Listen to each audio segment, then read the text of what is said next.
stranke je Nova Slovenija, povezali ste se tudi pred evropskimi volitvami, tudi SDS. Kaj pa nove stranke oziroma današnja Levica? Seveda je potrebno počakati na volilne rezultate, v skladu z volilnimi rezultati pa tudi odpreti debato o programih ene in druge stranke.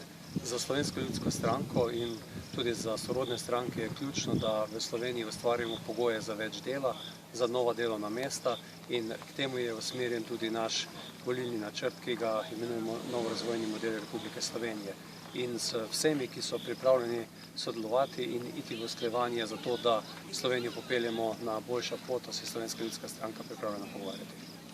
Kako pa ocenjujete volilno tekmo, glede na to, da je prvak SDS-a Janez Janša v zaporu, glede na to pa, da je on tudi kakorkoli na rezultat SLS-a?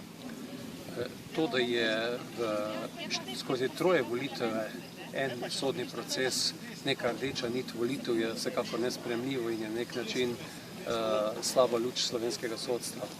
Ti procesi bi morali biti zaključeni v zmernem roku, s tem tudi zagotovljena ustavna pravica do sojenja v primernem času.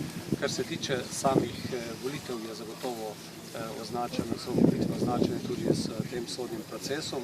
V Slovenski ljudski stranki pa verjamemo, da nagovarjamo krog ljudi, ki je v nekaterih elementih sorodno misleč, v drugim pa tudi zvest vrednotom in pa tudi delo Slovenske ljudske stranke že skozi zadnjih 26 let, zato verjamemo v dober rezultat. Najlepša hvala.